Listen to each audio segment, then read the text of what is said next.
चंपा नगर के पास एक छोटा सा गांव था जिसका नाम दुसा था। उस गांव में दो दोस्त भी रहते थे जिनका नाम भोला और टोला था। फिर एक दिन,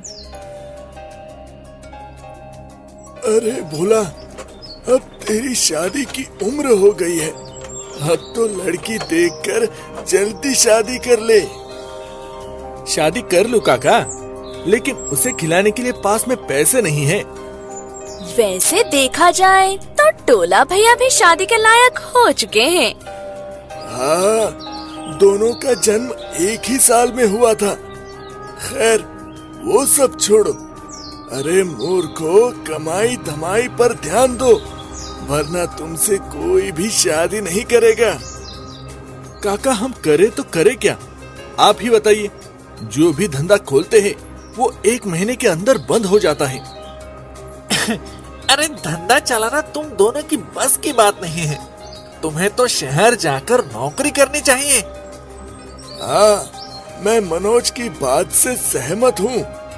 तुम दोनों हट्टे कट्टे हो, तुम्हें शहर में आसानी से नौकरी मिल जाएगी। हाँ काका, आपने बिल्कुल ठीक कहा। हम कल ही शहर की तरफ रवाना हो जाते हैं। हाँ बिल्कुल।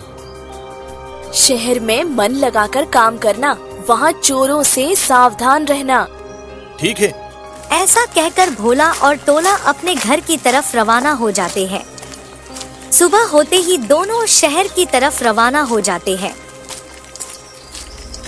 बर्तन ले लो, स्टील के बर्तन। बर्तन ले लो, मजबूत स्टील के बर्तन। अगुबाई, ये बर्तन कितने रुपए के दिए? ये वाला 20 रुपए का है, लेकिन आप इसे 15 रुपए में खरीद सकती हो। अगुबाई, मतलब मैं इतनी सुंदर हूँ कि तुमने मेरी सुंदरता देखकर पूरे 5 रुपए कम कर दिए। लेकिन हमने ऐसा कब कहा? अरे बेवकूफ, इसकी थोड़ी तारीफ और कर दे, ये पूरी दुकान खरीद लेगी। हाँ, आपकी सुंदरता को देखकर पूरे 5 रुपए कम कर दिए। आज तक मैंने इतनी सुंदर औरत नहीं देखी। अगुबाई, अगर ऐसी बात है तो मुझे 5 बर्तन दे दो, वैसे भी ये मुझे सस्ते पड़ जाएंगे। सुबह से शाम हो जाती है। अरे, तुम दोनों का काम तो बड़ा अच्छा है। आज तक कोई भी इतना सामान नहीं बेच पाया। ये लो तुम्हारी दिहाड़ी। आपका बहुत बहुत शुक्रिया सेठ जी। कल समय पर आ जाना। ठीक है सेठ जी। भोला और टोला रोजाना बर्तन बेचते और ढेर सारा पैसा कमाते। ऐसे करते करते 1 साल बीत जाता है। तो तुम दोनों ने यहाँ से जाने का निर्णय ले लिया है। सेठ जी, बस कुछ दिनों के लिए गांव जा रहे हैं, काम पूरा होते ही आ जाएंगे।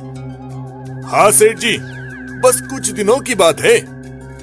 ठीक है, तुम दोनों का इंतजार रहेगा। सेठ दोनों को पैसे देकर रवाना कर देता है। यार, ये जंगल तो कितना भयानक हो गया है। हाँ यार, 1 साल में तो सब बदल गया।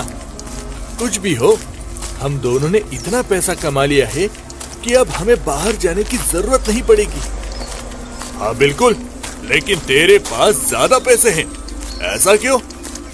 क्योंकि मैंने अपने पैसों को खर्च नहीं किया है, उन्हें बचाया है। ये भोला तो है ही बेवकूफ। क्यों ना इसका पैसा भी मैं ही हड़प लूं। क्या सोच रहा है भाई? यार, मैं सोच रहा हूँ कि इस समय हम दोनों के पास ढेर सारा पैसा है और इतना पैसा गांव में लेकर जाना ठीक नहीं है। लेकिन क्यों? अरे बेवकूफ इंसान, अगर किसी ने हमारे घर में डाका डाल दिया तो, या हमारे पैसों पर नजर लगा दी तो हम तो कहीं के नहीं रहेंगे। बात तो तू बिल्कुल ठीक कर रहा है। आजकल किसी का भरोसा करने लायक नहीं है, लेकिन हम करें भी तो क्या करें? इन पैसों को कहाँ रखें? क्यों ना हम दोनों अपने आधे आधे पैसे जमीन के अंदर गाड़ दें। इससे हमारे पैसे भी सुरक्षित हो जाएंगे और जरूरत के समय हम इसका इस्तेमाल भी कर पाएंगे। हाँ, ये ठीक रहेगा। दोनों दोस्त अपना आधा आधा पैसा जमीन के अंदर गाड़ देते हैं और गांव की तरफ रवाना हो जाते हैं। अरे भोला और टोला, तुम दोनों यहाँ पर? हाँ काका। मुझे तो लगा था कि तुम दोनों ने तो गांव ही छोड़ दिया है। कैसी बात कर रही हो? अपना गांव कोई छोड़ता है क्या भला? बात तो बिल्कुल ठीक कह रहे हो। तुम दोनों की खुशी को देखकर ऐसा लगता है कि तुम दोनों सफल हो गए हो। हाँ काका, आपका आशीर्वाद है सब। मैं तुम लोगों से शाम को मिलता हूँ। हाँ मैं भी। ऐसा कहकर दोनों अपने अपने घर चले जाते हैं। धीरे धीरे समय बीतने लगता है। टोला की नजर भोला के पैसों पर होती है। एक दिन रात के समय टोला मौका देखकर जंगल पहुंच जाता है। यहाँ तो बहुत अंधेरा है। हाँ यार, लेकिन ये बात भोला को पता नहीं चलनी चाहिए, वरना हम दोनों की खैर नहीं। अरे बेवकूफ, मुझे सारे पैसे निकालने दे। चोरी का इल्जाम तो मैं भोला के ऊपर डालने वाला हूँ। तब तो ठीक है, लेकिन मुझे भी इसमें से हिस्सा चाहिए। हाँ ठीक है, पहले मेरी मदद करवा यहाँ पर। टोला सारे पैसे निकाल लेता है। अगला दिन। यार भोला, मुझे कुछ पैसों की जरूरत पड़ गई है। चल, हम दोनों अपने अपने पैसे निकाल लेते हैं। मैं भी यही कहने वाला था। सोच रहा हूँ थोड़ा घर बनवा लूं।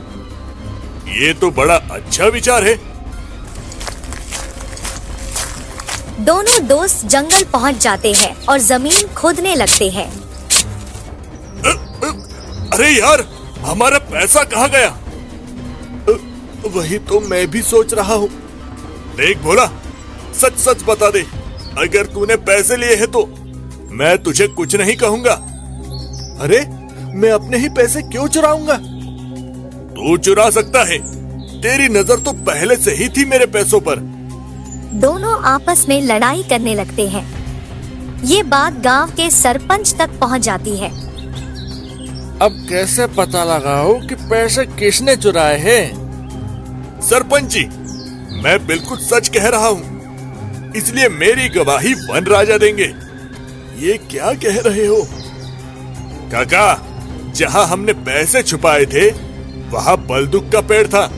हम सभी जानते हैं कि वो पेड़ बोलता है, तो क्यों ना उसी से चलकर पूछ लिया जाए। हाँ, गांव में कई लोगों ने उस पेड़ को बोलते हुए सुना है। ठीक है, हम ऐसा ही करते हैं। सभी लोग बलदूक पेड़ की तरफ रवाना हो जाते हैं।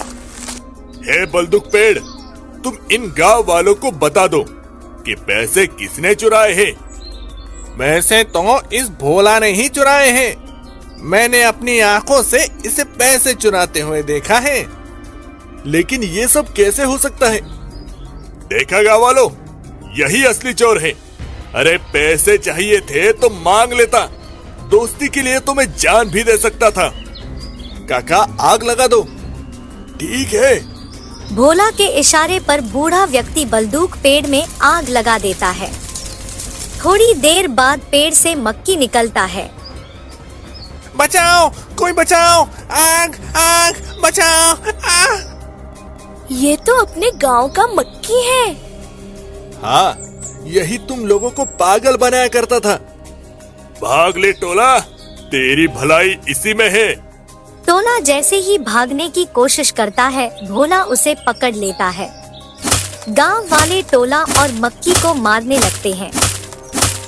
लेकिन भोला बेटा, तुझे टोला पर शक कैसे हुआ?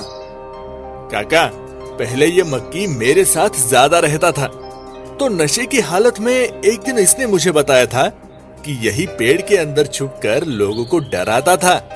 अच्छा।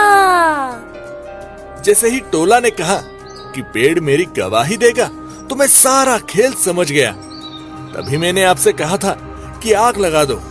अगर थोड़ा भी देर करता तो ये भाग जाता और सब मुझे ही चोर समझते।